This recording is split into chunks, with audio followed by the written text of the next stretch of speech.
Greetings, Marsh here, and welcome to episode 231 of my modded Factorio playthrough.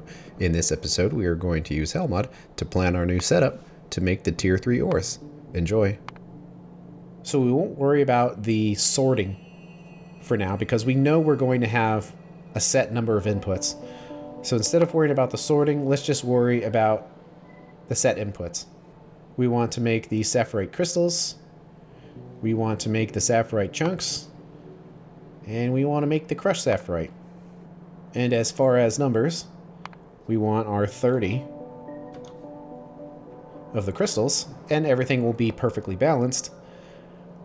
But we don't want it to be that way. So we can hit this button here to see all products. Then we can type 30 in here, saying we want an extra 30 beyond what the perfect ratio is. And we'll do the same thing for crushed sapphirite, saying we want an extra 30.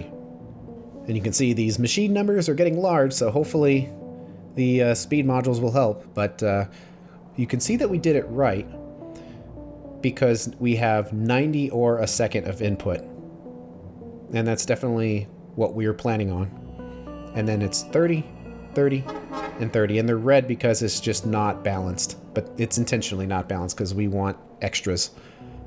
And that requires 150 sulfuric acid a second. So let's check to see if that is anywhere close to what we can do.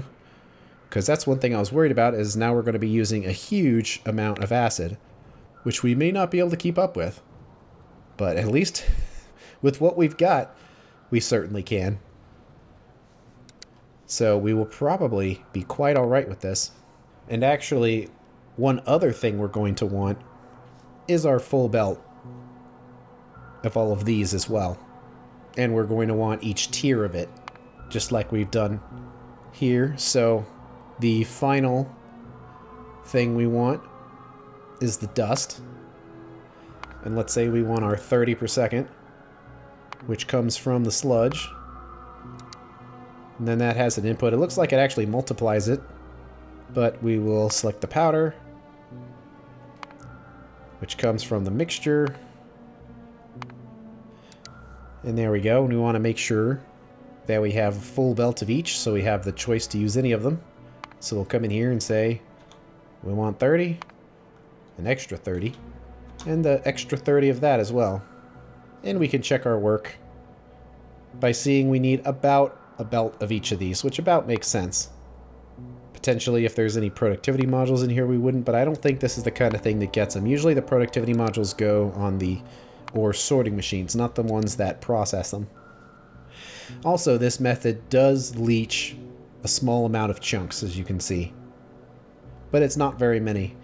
If we have a belt of 30, we could afford to take 5 away from them, so I'm okay with that. So we need 25. Let's just make it easier and say we need 30. So if we come back here, we don't actually want an extra 30, we want an extra 60. That about makes sense, because I said we wanted 4 belts. And that's the 4 belts there. And 1,500 water, which is a lot, but we'll worry about that later. Let's see if we can make this any smaller. And first we'll compare it to what we have, where right now we've got 16 machines to make our ore. And this only would require 20, except there's no speed modules in there. So now that there is, we would need 5. And it looks like we'll need quite a few inserters, but stack inserters are pretty good, so they should keep up fine. From a belt perspective, this would be probably kind of difficult. So in practice, we'll probably want to have more than 5 machines. It might be more like 8, because we're going to have 4 belts of output. So it's going to need to be a multiple of 4 for it to be balanced in any sort of way as far as getting them onto the belt there. So let's see. Well, if we put 2 speed modules in, then we can get some of it back with an efficiency module. So 200% extra speed for only the cost of 50% extra energy. Seems good. Now the big one is the flotation cells. Because man, are they slow.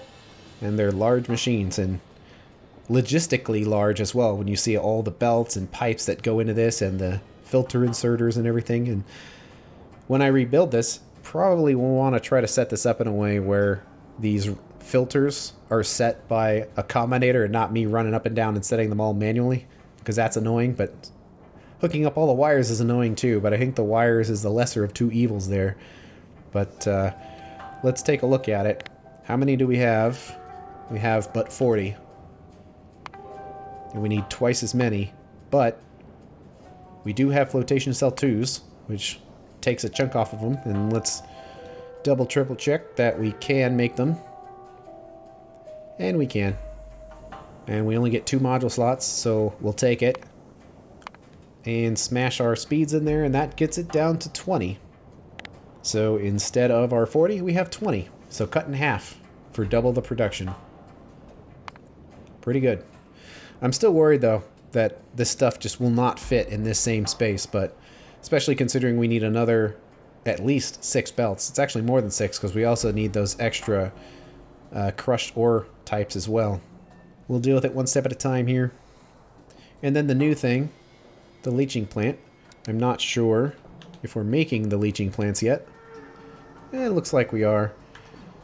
But let's make a ghost here, just so we can see how big it is. Because that would kind of suck if they were huge.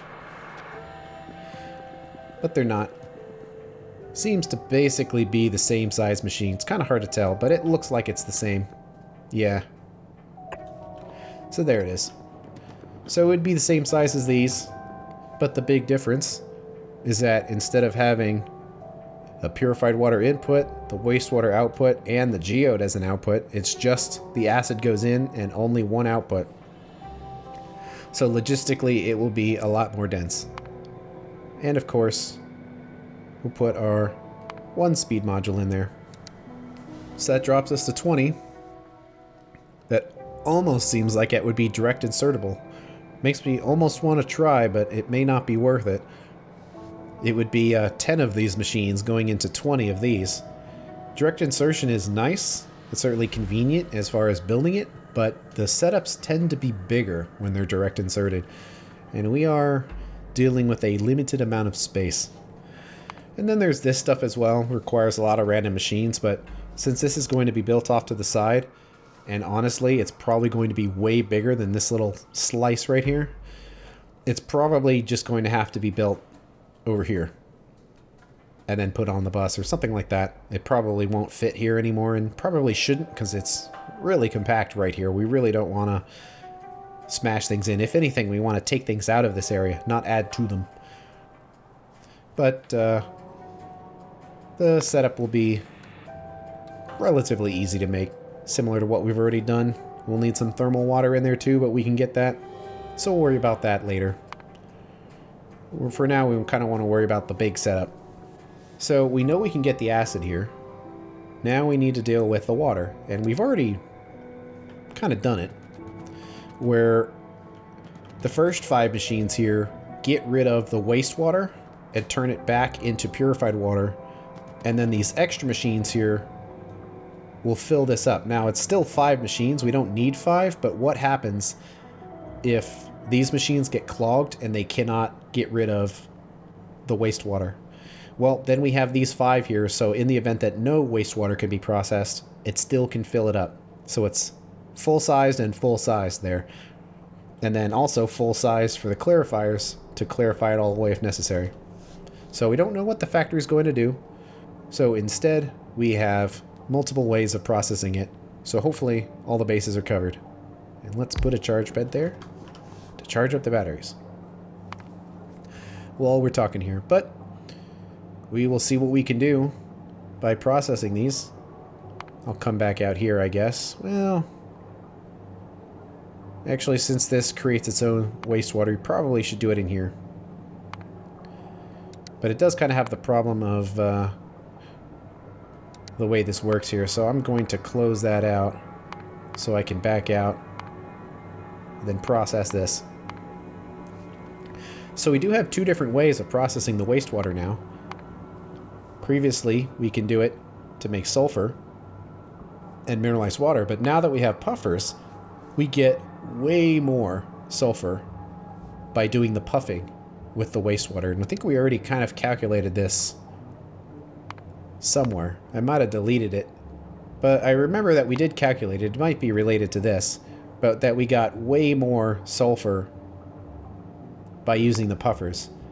But like with the water, we want to have all processing methods available to us. So we don't know what's going to work, or we don't even know if we're going to need the puffers for this. So for now, let's assume that we don't. And then when we run out of sulfur, which is insane to think about because it's always sulfur overload, but there will be a day when the sulfur will run out. We'll worry about the puffers then. And certainly because of the puffer's size, there's no way they're going to fit in here. So they're going to have to be off to the side here, or even like way down here, and just have logistics to get the sulfur where it needs to go. So it's going to kind of suck, but it is what it is. The numbers are starting to get to train numbers, but the factory isn't expanded out to a low density to the extent that is necessary for trains. It kind of works up here because they're all set in buses, but down here, this is old factory, and everything is close together without too many train stations. We've got a few in here, but we can't have a bunch of train stations everywhere handling all these things, so we need to keep that in mind. And there will be a day when all this gets decentralized and we will be able to use trains for everything, but these numbers aren't quite big enough for that, so I don't think we need it, but I don't know. Depends on how big this stuff ends up being. Putting this on trains might make more sense. Because right now the ore is just coming in on trains, so it's just as easy to send them elsewhere. But we'll see. To process that wastewater, we'll put it in here. Make sure it's set up correctly, and it's not. It's setting it based on the input, not the output. So we'll switch this to input, and there's the 1500. And that gives us our 15 sulfur a second. So I can already tell that if all these are going full blast, we'll need 2 belts of sulfur by itself. But that could be a situation where we could potentially wait until we have blue belts, because most of these belts stay fairly empty. So we don't necessarily need to tear everything apart if we can get away without doing it, if that makes sense. So anyway, with our better machines and our speed modules, everything gets better. And boom, we will only need 3 plants. So the setup will be honestly fairly similar. It's just we'll only have 3 instead of 5. Although we could do it in a different way to make them take up less space. But we're starting to get an idea of the numbers here. This will be smaller, but it will be wide. Because that's kind of a problem with the faster machines. The machines are faster, but you still need to get the resources out of the machines, which tends to make them very wide. So we'll only need 6.7 machines, but instead it will be 8, and it will be 8 machines like this. So it probably won't get any narrower. We'll still need the 6 belts here, and we'll also need to have provisions in here to turn it into mineral sludge. Which I don't think would be very many machines. I guess we could check real quick here. So we'll make the slag slurry from it, do it on input, and let's just say half of the output. Oh yeah. It would just be basically 1 machine. In fact, 1 machine can probably handle the entire output if it came down to that. Yep. So not a problem at all there. So we won't have to worry about our crushed stone and belts. But we do kind of need to think about the space. And I really didn't want to move things around, but we have 2 options basically. Use the existing style of setup with where the belts are and everything and the position of the pipes and expand upwards, or completely rebuild how all of this is done in order to make it more compact, which really isn't something we want to do. At this stage of the factory, we want things to get bigger and less dense, not more dense, because then there's no room for expansion. So we have 40 machines, and if we cut it down to 20, we would get a space like this. And we need another 20 machines, which are the same size, so reasonably we could fit it all in this same space. But then the final problem is that we need an extra 6 belts to fit in here. And I guess the question is, if this can't be moved, could we potentially get our 6 belts of space right here by squishing these down some? And I'm not sure that'll be possible because of the use of productivity modules, although we could potentially keep this in the same position, expand upwards, and then just move this. So it's a lot of belts, but it's a heck of a lot easier than moving all of this stuff. So let's do some planning here. What would we need to take care of all of these crystals? So let's check the recipes to see if they're all the same speed. And they basically are. The speed goes down, but also the number of resources go in, so it's basically 4 per second regardless. So this one calculation will apply to everything. So we would initially need 5, and we upgraded these with productivities, but added speed modules to keep them the same size as they were. But now that we're at this stage, we probably want to use all productivities if possible. So if we used all number 5s, what would we get? Well, there you go. There's the answer. They get big. We would now need 25 of them instead of, it looks like 12, because both of these do the same thing. So they would get twice as big. So they would extend up to, I don't know, right about here, which looks like they would fit without butting on any of these. And certainly if these mines got in the way, we could just replace them with other mines that aren't in the way and just put machines right on top of them. So I think we have a plan here for moving the minimum number of machines while still reusing what we have. And if these machines moved up a little bit, it should fit in here. I'm not sure how many of these machines we'd want to make, but I'm kind of having the feeling that some of this will be in the way. But we'll deal with that later. The advantage of the productivity modules is insane, because you see that we are putting 30 ore in, and we are getting way more than 30 out. Well, if it's 75% productivity, then that's what we're getting. So we're almost doubling the ore that we're getting out compared to what's going in, which is pretty amazing. So it's worth the size, making it bigger. And because all of these are linked together, where different ores have different uses, it makes sense to have more options. Now, things like the chunks only go to one place. They just go in here. One other thing we want to check is if there's any better methods of sorting. And there is, but it's buried behind the purple science, so we can't get it right now, and that would require titanium as well.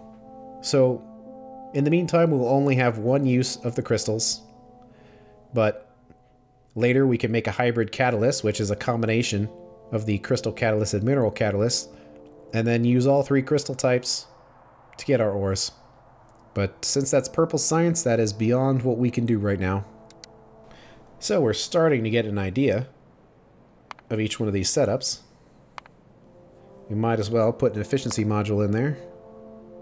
Another potential use of the stone is turning it into mineralized water. Let's just set this to 60 and see what it looks like. Looks like it's basically the same thing. So we would want to have one machine with 2 speeds and an efficiency. And that would handle all of the stone. Otherwise, we have a setup to try to make here. Okay, before we start trying to work on all this, we probably want to make sure we have all of our machines being produced. It's like more of that junk got processed. Finally, I think it's all going to the correct locations now. Let's see, we basically want to produce the rest of this ore processing equipment. And that'll basically finish it up for this warehouse. So let's see, I do see the flotation cells are already in there and being produced. But I don't think that the crushers are. This is almost getting long enough to put a whole nother line of machines on the side here. We probably should.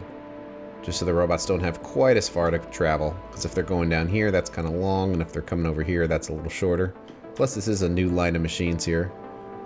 Okay, we've got the leaching plants in there. So basically, we just need to do a line here. And we'll plop them in here. One space. And another thing is with these modules, on these last machines, I think I was putting in a bunch of efficiency modules, but that's really kind of too many because you can only get it so low. So in this situation, we probably should just 2 efficiencies and then 2 pollutions, which basically get it to 20% of both, which is as low as it can go. And speed isn't really a concern for these. So let's switch these around. Efficiency, efficiency, and pollution cleaning. And then a whole bunch. There we go. They are helping. So this is the burner ore crusher, which uses some different materials. So it's possible we won't have them up here. Yeah, we need to get the single cylinder engines. And are iron plates over here somewhere? I guess they are, right there. So just the those engines. 50 of each tier, I guess. Even the final tier, actually, with 50 is probably alright when you consider the power of speed modules.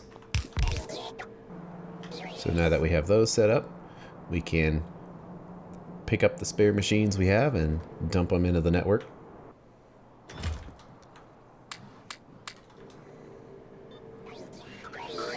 There they go. We need to get the motors here, so we might as well just kind of pick one of these and push it all the way over. It looks like they're right here.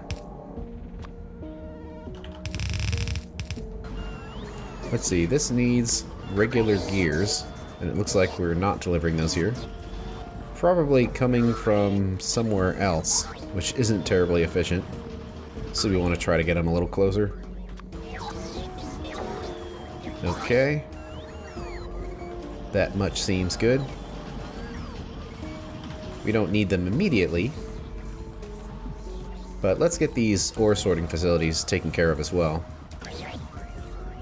So it looks like we're doing the ore powderizers right now. The powder mixers are something different. But I kind of want to get them taken care of just so we can... Yeah, that's the powderizer. Clear out that storage warehouse. And there we go, just a little bit of leftover junk in here. Which we can then pick up and insert. And take care of the rest of this stuff later. So we're getting pretty close to getting all this junk taken care of. Okay, I think that does it for now. We've got all the resources we need. Wow, that's a lot of robots. But now it's time to work on this. There's actually some other considerations here before we start building it. That before I was talking about making the slag slurry from most or all of the crushed stone, because that's where most of it goes. Before ever sending that on a bus, because that would save us 2 belts per color, essentially. In other words, we'd have 12 belts in total, which is just way too much space. And without blue belts to be a crutch, we want to have an alternate method of keeping things clean. And surprisingly enough, as you see, we'd only need the 1 liquefier to basically handle all of that, so it won't really be that many more machines. But something also kind of exists here with the chunks, because chunks also produce these geodes. And right now we have 2 belts of them. But you see that per color, we would be making 15 geodes, so times 6 means we would have 3 full belts of geodes, and we're already running into the problem of the crushed versions anyway, going into these, So this could be potentially made even faster with more belts, but you kind of see the scale of things about how many belts would have to be in this area to make this work, that maybe we should consider alternatives. And one alternative is, besides handling the crushed stone locally at each color, we could also handle the geodes as well. So we could just take one of these geodes, and we had our two ways of doing it. I think I calculated it before, but the easy way is to just throw it in with sulfuric acid to make slurry. But you can use way less sulfuric acid if you crush them first, plus it gives you the crushed stone. But that's even more stone to have to deal with, which that's the disadvantage of it. But it's more efficient, and we'd want to try to do it that way if possible. So if we did this and had our input, and we locked it in, we'd only need a few machines for this. So 2 modules brings it down to 1, so we'll just use an efficiency module in there. So that's always nice, where this huge set of machines only needs 1 machine to handle these extras, and it does create an extra 15 crushed stone on top of the 60 we already have. But we should be able to link this, or maybe I typed it in, but let's do 75 to make it correct. You can see that would require exactly 1 machine, so it would still work in that circumstance. And that would get rid of all of this crushed stone. And then we would just have this crystal dust, which we would turn into the slurry, also locally. And you see we need less than 1 machine for that, so that's quite easy. So probably efficiency, and pollution cleaning. So by only adding these 2 machines onto this setup, we can dramatically reduce the amount of resources that are going in and out of it. So another way of looking at it is we had 15 geodes that were originally going out of the machine, and 15 geodes is half of a red belt. And we're turning that into 37.5 crystal slurry, which is less than 4% of 1 pipe. So the pipe is a much more compact way of moving the resources around than the belt in this situation. So it kind of makes sense to process those locally. It also saves the annoyance of having to have different crushers for each different color type, because we wouldn't have to have a bunch of machines like this just kind of waiting for their chance to start grinding. So essentially we'd replace this whole part of the setup here, and actually much of this as well. Unfortunately, doing all these improvements to these setups will make this less complicated, but it won't really be able to remove most of it, because a lot of it is still going to have to stay in place. But at least it's taking the stress off of some of these areas that are starting to become trouble, like right here. And that's the end of this episode. On the next one, we are going to use our plans and make the next build for our Tier 3 ores. Thanks for watching. I'll see you later.